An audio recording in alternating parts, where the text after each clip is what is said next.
Oke, baiklah. Assalamualaikum warahmatullahi wabarakatuh. Ya, kembali dengan Buana 79. Salam semangat selalu untuk seluruh pelajar di Indonesia. Baik dari Sabang sampai Merauke, dari Miangas hingga Pulau Rote. Kita lanjutkan dalam tahapan proses pembuatan laporan keuangan dari UD Abadi, di mana pada pertemuan sebelumnya kita sudah selesai mengerjakan untuk penyusunan laporan laba rugi dan laporan perubahan ekuitas. Nah, pada pertemuan kali ini saya akan bahas terkait bagaimana cara menyusun laporan perubahan posisi keuangan atau biasa disebut dengan laporan neraca. Nah, bentuk laporan neraca kira-kira seperti ini, bahwa untuk neraca sendiri itu dibagi menjadi dua bagian ya. Di sebelah kiri ini ada sisi aktiva dan sebelah kanan ada sisi pasiva.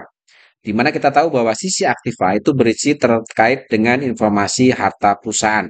Dan kita tahu bahwa harta itu terbagi menjadi dua, yaitu harta lancar atau current asset dan harta tak lancar atau fixed asset.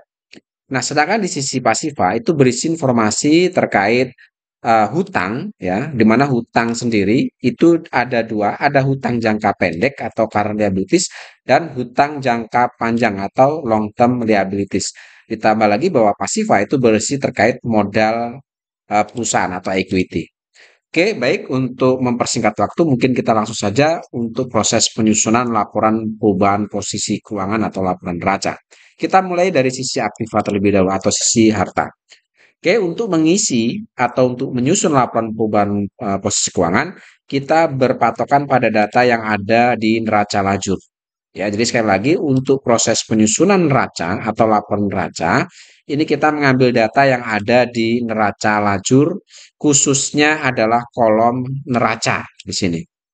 Ya, jadi kolom neraca atau data-data saldo yang ada di kolom neraca inilah yang akan kita gunakan untuk proses penyusunan laporan posisi keuangan itu. Oke, di sini kita lihat bahwa di laporan neraca tadi ada terdiri dari kolom aktiva atau harta, di mana harta itu ada harta lancar dan harta tak lancar. Kita perhatikan di neraca lajur bahwa harta itu adalah akun yang dimulai dari kode akun 1. Berarti inilah masuk kategori harta. Kode akun yang awalnya adalah huruf 1 atau angka 1. Itu ada 1 strip 1 100, ada cash in bank dan seterusnya sampai 1 strip 2 110 atau equivalent akun debt. Nah, sedangkan untuk kategori akun-akun harta ini terbagi jadi dua, yaitu kategori harta lancar atau current asset dan fixed asset. Nah, mana-mana yang masuk dalam kategori current asset, di sini kita lihat bahwa kalau kita perhatikan untuk kode akun 1 ini ada juga dibagi jadi dua. Yang pertama, akun yang dimulai dari angka 1, lalu strip dan huruf kedua juga atau angka kedua itu dimulai dari angka 1.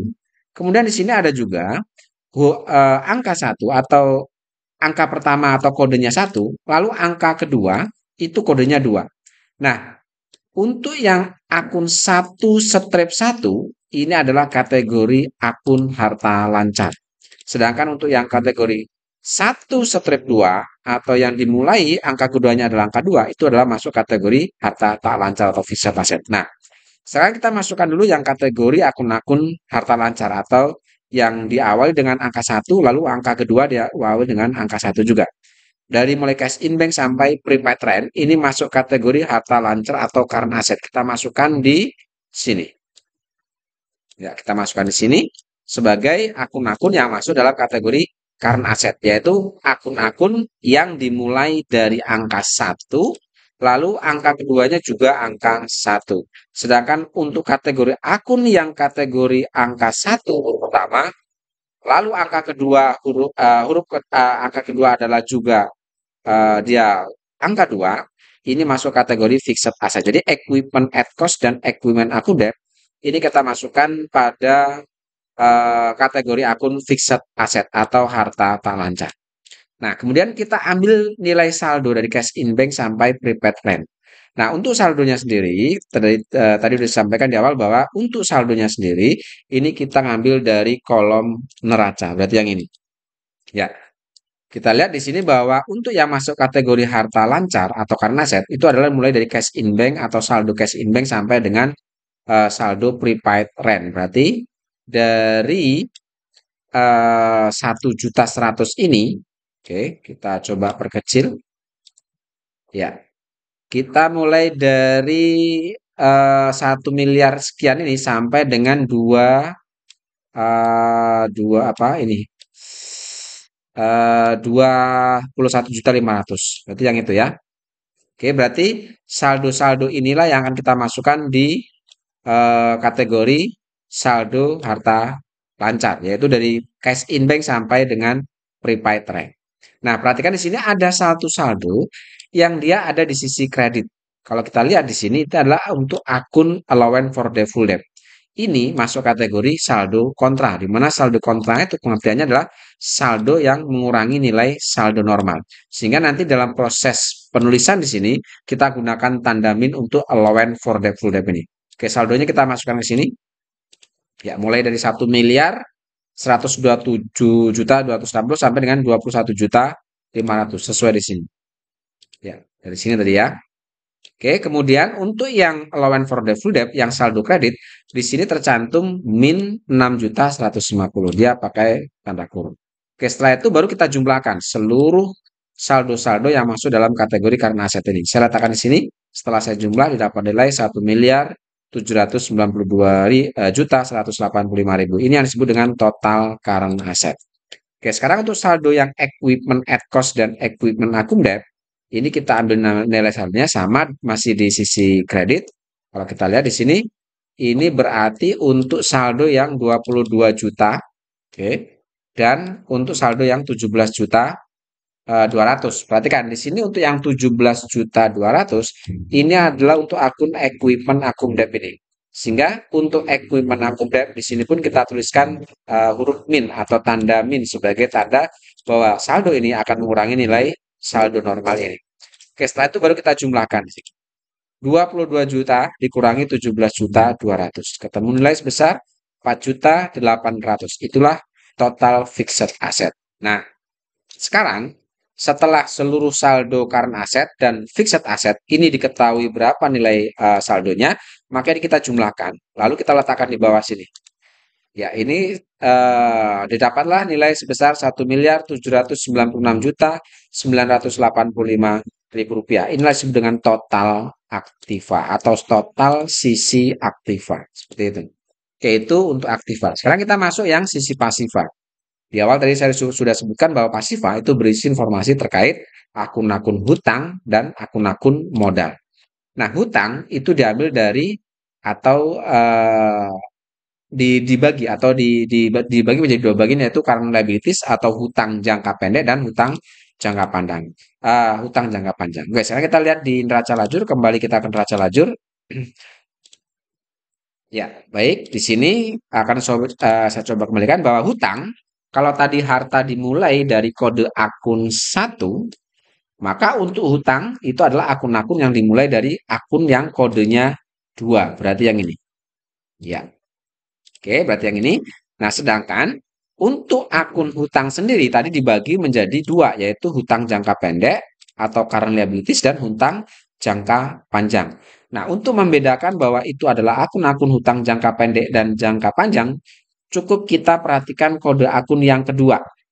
Bahwa kode akun yang pertama itu pastinya menunjukkan bahwa dia adalah kategori akun hutang. Sedangkan untuk kategori akun yang kedua ini, itu menunjukkan dia masuk dalam kategori apakah dia hutang jangka panjang atau hutang jangka pendek. Kalau huruf keduanya dimulai dari angka 1, artinya 21.100 dan 21.200 dan seterusnya ini, yang huruf keduanya atau angka keduanya adalah angka 1, dia masuk kategori hutang jangka pendek. Tetapi untuk yang huruf keduanya adalah angka 2, itu adalah masuk kategori hutang jangka panjang. Sehingga di sini bisa kita lihat bahwa untuk hutang jangka pendek ini ada 1, 2, 3, 4, 5, 6. Ada 6 akun, sedangkan hutang jangka pendek hanya ada 1 akun. Nah, sekarang kita masukkan untuk yang akun payable sampai dengan PPN income ini sebagai akun yang masuk dalam kategori hutang jangka pendek. Kita masukkan sini. Ya. Kemudian untuk hutang jangka panjangnya atau long term liabilities ini kita ambil untuk yang Bank BRI Loan ini. Kita masukkan sini. Ya. Kemudian setelah itu baru kita masukkan saldo. saldo-saldo akun yang masuk kategori current liabilities. Ini kita lihat, sekali lagi kita lihat di kolom neraca. Oke, kita ambil di sini. Ya, inilah akun-akun ya yang masuk dalam kategori hutang tadi. Ya, kita coba kasih warna merah. Ya, seperti ini. Untuk yang BRI atau Bank BRI Loan, ini berarti yang baris terakhir, berarti yang ini ya. Kita fokus ke kolom neraca ini ya. Oke, jadi untuk yang saldo warna merah, ini adalah saldo-saldo dari hutang lancar yaitu akun payable sampai dengan PPN income. Kita masukkan saldo ini. Ya, kita masukkan sebagai saldo masuk dalam kategori saldo hutang lancar. Sedangkan yang hutang jangka pendek atau long term liabilities kita ambil di sini. Ini hanya ada satu yaitu 150 juta yaitu untuk akun Bank BRI Loan ini. Ya, kita masukkan ini ke sini. Oke, setelah itu baru kita jumlahkan dulu ya. Karena ini hanya ada satu akun untuk bank untuk long term liabilitas atau kategori hutang jangka panjang hanya ada satu akun, maka untuk saldo BRI Bank BRI Luar kita langsung masuk ke kolom 2. Ya, seperti ini. Ya. Nah, untuk current liabilities ini kita jumlahkan. Setelah jumlahkan, kita masukkan di kolom kedua ini. Ya, dapat nilai 361.318.750. Itulah total current liabilities. Sedangkan untuk yang long term liabilities, karena di sini kalau kita lihat hanya ada satu akun yaitu Bank BRI Loan, maka kita langsung masukkan di kolom kedua sini. Oke, kemudian yang terakhir untuk yang equity atau akun modal, khusus yang equity ini, jangan kita mengambil data yang ada di kolom neraca ini atau kolom neraca lajur ini. Tetapi khusus untuk yang modal, ini kita mengambil dari laporan perubahan modal yang pada pertemuan sebelumnya sudah kita selesaikan. Nah, kita ambil saldo untuk equity atau modal akhir dari dadang kapital ini, ya. Kita masukkan ke sini. Ya, sebagai dadang kapital 31 Desember atau modal akhir 31 Desember. Nilainya kita ambil dari sini tadi. Nilainya adalah 1 miliar sekian ini. Kita masukkan ke sini. Ya, kita masukkan sini. Kemudian setelah itu baru kita jumlahkan total current liabilities atau total hutang jangka pendek ditambah total hutang jangka panjang total modal akhir dari dadang didapatlah nilai sebesar 1.796.985.000 rupiah. Kalau kita lihat nilainya antara aktiva dan pasiva ini sama atau seimbang atau balance. Ya, jadi saya ingatkan lagi bahwa untuk khusus equity atau akun modal atau modal akhir ini jangan mengambil dari neraca lajur yang kode akun 3, tetapi untuk yang equity di laporan neraca kita mengambil modal akhir yang ada di laporan perubahan ekuitas ini.